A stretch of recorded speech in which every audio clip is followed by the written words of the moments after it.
تو اس کا مطلب یہ ہے یہ ملا نہیں ہے، یہ امریکہ اور فرانس کے کتے ہیں جو صرف انہی کے لیے بھونکتے رہتے ہیں۔ سلوات بھیجو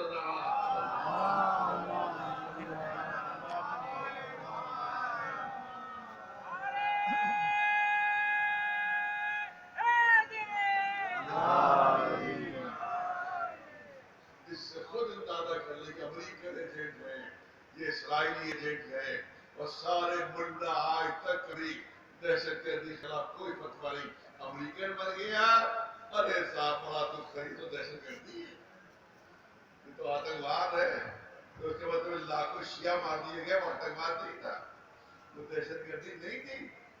یہ تمام چیزیں جس سے ثابت ہوتا ہے کہ سب دہشت گرد یہ سب ایجنٹ ہیں اور مولوی خریدے گئے اسرائیل اور امریکہ اور سعودی اپنے ذریعے سے، کہ جو صرف اور صرف شیعوں کو مارنے کے لیے جو بنایا گیا، صرف اور صرف شیعوں کا قتل کیا ہے، بعد میں صوفیوں کا بھی شروع کیا، مگر بہت بعد میں شروع کیا ہے، ورنہ 20 سال تک شیعوں کو مارتے رہے، شیعوں کا قتل کرتے رہے، بہت بعد میں انہوں نے کافی صوفیوں کو بھی انہوں نے مار دیا اور شہید کر دیا۔ لیکن ابتدا وہ صوفی بھی نہیں بول رہے تھے، اگر بولتے ہوتے تو ان کی نوبت نہ آتی۔ ایک سلمان میں جو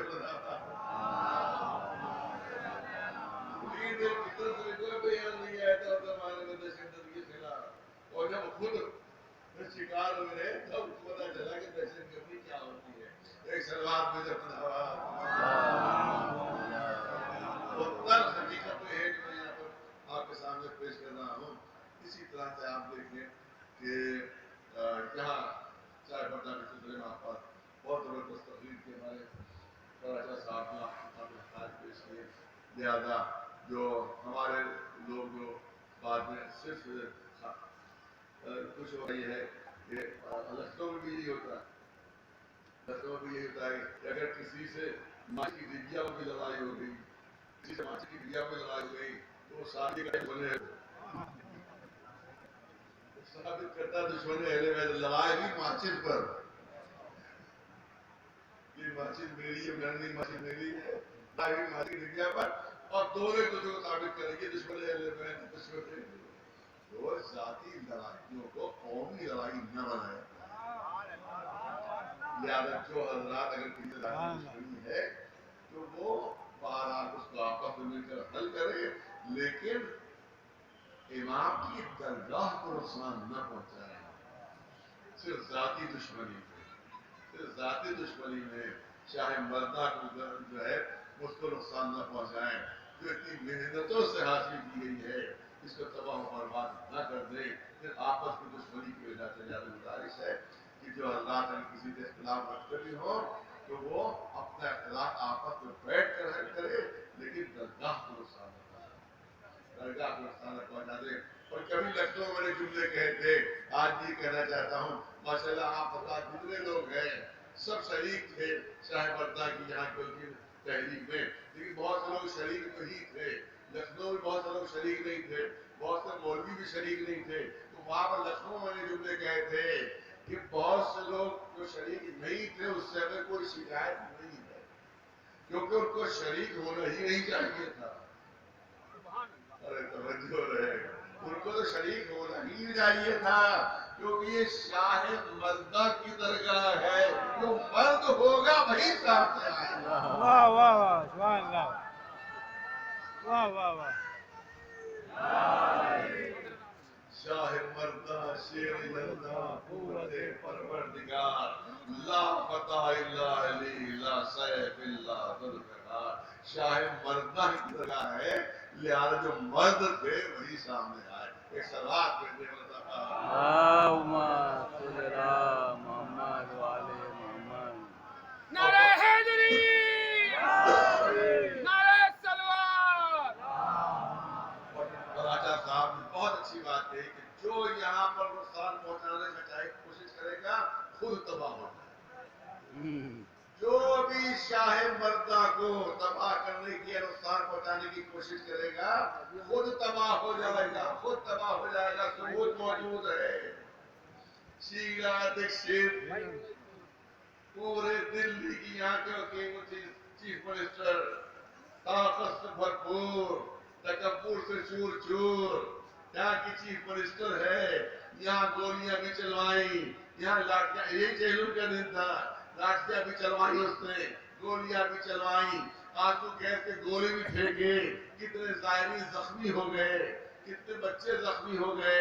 میں نے کانگریس کے جو ہیڈ آفس ہے جہاں سونیا گاندھی بیٹھتی ہے وہاں پر مظاہرہ ہوا، میں نے وہاں پر تقریر کی تھی، کانگریس کے ہیڈ آفس کے سامنے تقریر کی تھی۔ اب پتہ نہیں وہ محفوظ ہے یا نہیں ہے۔ میں نے کہا شیلا ڈکشت سن لو، تم نے ازاداروں کو زخمی کیا، تم نے کربلا پر گولی چلائی، تمہیں معاف نہیں کیا جائے گا، قدرت تمہیں معاف نہیں کرے گی۔ بہت جلدی دنیا دیکھ لے گی کہ تم سیاست کے کوڑے دان میں نظر آؤ گی۔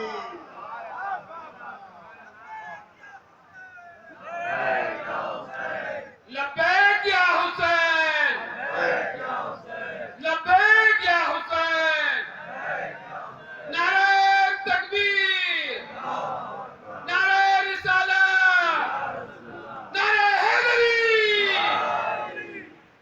تو اس وقت میں نے کہا تھا تو کچھ سوچ بھی نہیں سکتا تھا چیف منسٹر کو، کانگریس کا دبدبا تھا طرف، لیکن اللہ نے بات رکھ دی کہ اس کے بعد جو اس کی تباہی بچی ہے، اور اب جو کوڑے دان میں گئی تو پھر نکل نہیں پائی تھی۔ ایک سلوات بھیجے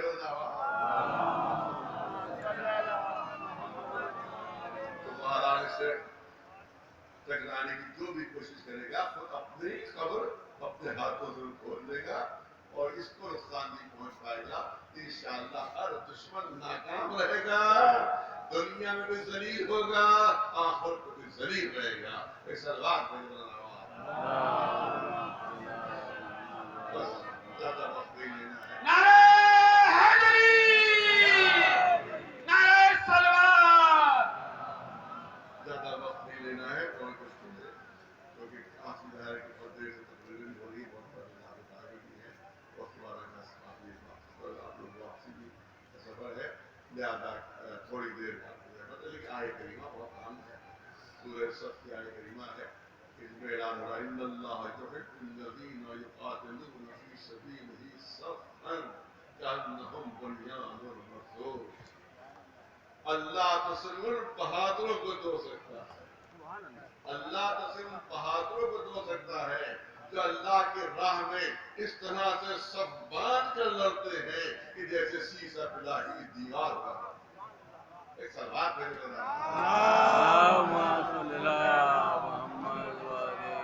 بیان کو مختصر کرتے ہوئے سے اشاروں کے بعد مکمل ہو جائے گی۔ یہ آیت کریمہ نازل ہوئی ہے اس وقت جب مولا کائنات علی ابن ابی طالب علیہ السلام میدان احد میں تنہا دشمنوں کا مقابلہ کر رہے تھے، اکیلے دشمنوں کا مقابلہ کر رہے تھے، پورا لشکر ایک طرف تھا، علی تنہا ایک طرف تھا۔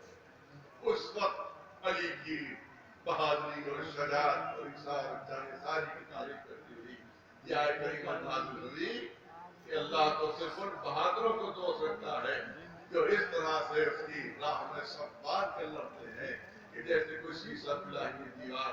یہاں پر ایک اعتراض ہوتا میں چاہتا ہوں وہ اعتراض میں حل کر دیا جائے۔ یہاں پر کوئی دشمن ہے جو مخالف ہے، اہل بیت علیہ السلام کے مخالف ہے، وہ یہاں کے اعتراض کرتے ہیں کہ تم یہ کہتے ہو کہ میدان احد میں علی طلحہ رسول اللہ کی حفاظت میں جم گئے تھے اور آیے کریمہ وہی کی مدح کرتی ہوئی نازل ہوئی ہے، تو آیے کریمہ تو سخت ہے۔ دیکھیے اعتراض سخت ہے لیکن جواب قرآن مجید نے دے دیا ہے،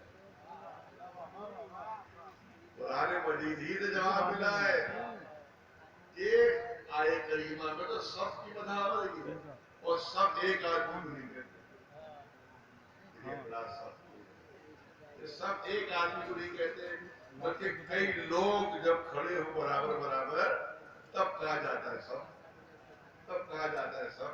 نماز کی صف ہونے لگے، 4-5 لوگ ہیں تو سب کہا جائے گا۔ تو یہاں تو سب کی تعریف ہو رہی ہے اور تم کہہ رہے کہ علی اکیلے میدان احد میں جم گئے تھے تو اللہ سے آئے صف کے ذریعے سے علی کی مدح کر رہا ہے، تو یہ تو پوری صف کی تعریف ہو رہی ہے، اکیلے علی کی تھوڑی ہو رہی ہے۔ پوری توجہ ہے، نہیں قرآن نے جواب دے دیا، قرآن نے جواب دے دیا. جناب ابراہیم کے لیے اعلان ہو رہا ہے کہ کانا امتن قانتن للہ. ابراہیم پوری امت تھے. ابراہیم پوری امت تھے جو اللہ ہی پر بھروسہ کیا کرتے تھے. میں پوچھنا چاہتا ہوں کہ امت ایک فرد پر اطلاق ہوتا ہے یا بہت سے افراد کے مجموعے کو امت کہتے ہیں؟ ایک فرد کو امت نہیں کہا جاتا، بہت سے افراد کے مجموعے کو امت کہا جاتا ہے. مگر قرآن جناب ابراہیم کو امت کی سند دے رہا ہے. امت کی سند دے رہا ہے. یہ امت کی سند کیوں ملی؟ کیونکہ اکیلے ابراہیم نے پوری امت کا کارنامہ انجام دے دیا. تو قرآن نے امت کی سند دے دی اور علی نے اکیلے پورے لشکر کا کارنامہ انجام دے دیا. تو قرآن نے سب کی سند دے دی. ایک سلمان دے دو.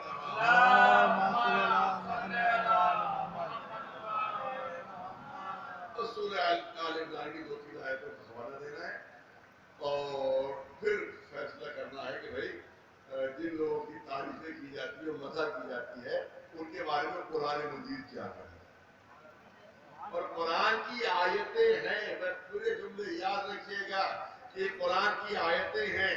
اگر یہی باتیں کسی مورخ نے لکھی ہوتی، یہی باتیں کسی ہسٹورین نے لکھی ہوتی تو یا تو ہاتھ کٹوا دیے جاتے اس کے یا اس کی گردن کاٹ دی جاتی. مگر مسلمان کیا کرے؟ قرآن کی آیتوں کو کہاں لے جائے؟ قرآن کی آیتوں کو کہاں لے جائے؟ اعلان ہوگا منکم من یرید الدنیا ومنکم من یرید الآخرہ.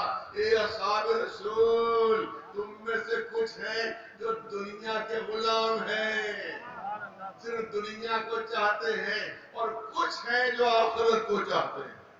ہوا کیا تھا سن لیجئے. ہوا یہ تھا کہ جنگ احد جب چھڑی، آج بھی اگر جو جائے وہاں مدینہ منورہ میں تو احد کے میدان میں جب جائیے گا تو آپ کو درہ مل جائے گا کہ جس پر رسول اللہ نے 40 آدمی 50 آدمیوں کو معین کر دیا تھا کہ دیکھو کچھ ہو جائے یہاں سے ہٹنا نہیں، کچھ ہو جائے یہاں سے ہٹنا نہیں، کچھ ہو جائے یہاں سے ہٹنا نہیں. اور اس کے بعد مسلمانوں کو پہلے فتح ہوئی اور دشمن بھاگا، کافر بھاگے، مشرک بھاگے. جب مشرک بھاگے فرار کر گئے تو مسلمانوں نے مال غنیمت لوٹنا شروع کیا. اب جب مال غنیمت لوٹنا شروع کیا تو یہ 50 مسلمان جو بلندی سے دیکھ رہے تھے، ارے سارا مال لوٹا جا رہا ہے، سارا مال غنیمت تو ہمارے ساتھی لوٹے لے رہے ہیں، ہم کو شاید کچھ نہ ملے. یعنی ان کو رسول کی عدالت پر بھروسہ نہیں تھا. پتہ نہیں ہمیں ملے نہ ملے، ہمارا حق ہمیں ملے نہ ملے. لہذا اب رسول نے فرمایا تھا کچھ ہو جائے یہاں سے ہٹنا نہیں. سردار بنایا تھا جناب ابو دجانہ انصاری کو، وہ سردار تھے اور 40 لوگوں نے وہ درہ چھوڑا. وہ درہ چھوڑا اور جا کر لوٹ مار میں مصروف ہوئے. صرف 2 لوگ باقی رہے، ایک خود ابو دجانہ انصاری اور ایک ان کے اور ساتھی، اور 40 لوگ چلے گئے وہ جگہ چھوڑ کر. اور اس کے بعد اب دشمن جو بھاگ رہا تھا، اب اس نے جو پلٹ کر دیکھا کہ وہ درہ خالی ہے، کہ جہاں پر حفاظتی لوگ موجود تھے تو یہ بھاگے وہ کافر پھر پلٹے، یہ بھاگے وہ مشرک پھر پلٹے. اس کے بعد درے سے حملہ کیا. ابو دجانہ انصاری بھی شہید ہو گئے، ان کے ساتھی بھی شہید ہو گئے. مسلمان مال لوٹنے میں لگے ہوئے تھے. اب جو ایک دم سے حملہ ہوا تو کسی کے قدم نہ جمے، سب نے راہ فرار اختیار کی. ایک صاحب تو کہتے تھے کہ میں پہاڑ پر اس طرح سے کودتا ہوا جا رہا تھا کہ جیسے پہاڑی بکرا پہاڑ پر کودتا ہے. ایک سلوات بھیجے تھے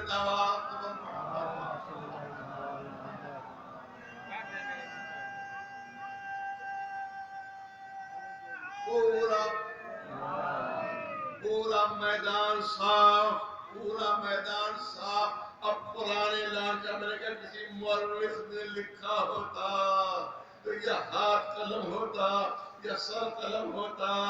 اذ تصعدون ولا تكون على احد والرسول يدعوكم في اخراكم۔ سورہ آل عمران میں اعلان ہو رہا ہے، اے مسلمانوں، میدان احد میں تمہارا حال یہ تھا کہ تم گھبرا رہے، پہاڑ کے اوپر چڑھے چلے جا رہے تھے، پیچھے پیچھے رسول پکار رہے تھے، ارے میں زندہ ہوں، میں موجود ہوں، آ جاؤ میری طرف، میں اللہ کا رسول تمہیں آواز دے رہا ہوں۔ ارے یہی جملے ہیں، یہی جملے ہیں، میں اللہ کا رسول تمہیں آواز دے رہا ہوں۔ مگر قرآن کہہ رہا ایسے گھبرا کے بھاگ رہے تھے کہ پیچھے پلٹ کر بھی نہیں دیکھ رہے تھے۔ ایک صلوات بھیج دے بلناوا۔ اللہم صلی اللہ محمد و آل محمد۔ نعرہ رسالت، نعرہ حیدری، نعرہ صلوات۔ اب ایک بات کیا سن لیجیے سیدھے سے، رسول ہے، میں اللہ کا رسول ہوں، میں تمہیں پکار رہا ہوں، میں اللہ کا رسول تمہیں آواز دے رہا ہوں، میری طرف پلٹ آؤ، میری طرف آ جاؤ۔ اب سنیے نہج البلاغہ میں کہ کچھ کافر مشرک آتے ہیں رسول کے پاس، اے اللہ کے رسول، اے مسلمانوں کے رسول، ہمیں کوئی معجزہ دکھا دیجئے تو ہم مسلمان ہو جائیں گے، کوئی معجزہ دکھائیے مسلمان۔ مولانا کہتے ہیں میں رسول کے پہلو میں کھڑا ہوا تھا، نہج البلاغہ میں پورا ذکر موجود ہے۔ تو رسول نے فرمایا کہ مجھے معلوم ہے کہ معجزہ دیکھنے کے بعد بھی مسلمان نہیں ہوگا، یہ مجھے معلوم ہے کہ نہیں دکھائیے تو اچھا کیا دیکھنا چاہتے ہو؟ اب بولا منظر کشی کرتے ہیں، نہج البلاغہ منظر کشی کر رہے ہیں۔ یہ تھوڑی ہی دور پر رسول اللہ کے ایک بہت تناور درخت لگا ہوا تھا، بہت زبردست درخت لگا ہوا تھا۔ ان کافروں نے کہا آپ اگر سچے رسول ہیں تو اس درخت کو آواز دیجئے، آپ کی آواز پہ یہ درخت آپ کے پاس آ جائے، آپ کے پکارنے پر، آپ کے بلانے پر یہ درخت آپ کے پاس آ جائے، ہم مسلمان ہو جائیں گے۔ رسول مولا علی فرماتے ہیں رسول اللہ نے اس درخت کو مخاطب کر کے کہا، اے درخت اگر میری رسالت پر تجھے ایمان ہے،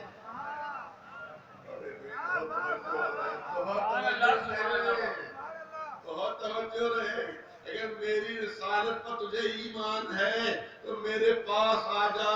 مولا نہج البلاغہ میں کہتے اسی وقت زمین کا سینہ چیرتا ہوا وہ عظیم درخت رسول اللہ کے پاس آ گیا، فرمایا مسلمان ہو رہے ہو؟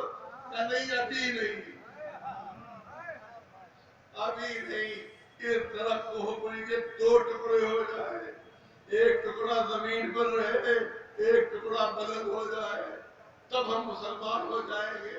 رسول نے حکم دیا، ایک ٹکڑا آدھا اس کا درخت زمین پر رہا، آدھا بلند ہو گیا، کہ آپ مسلمان ہو جاؤ، کہ نہیں ابھی نہیں۔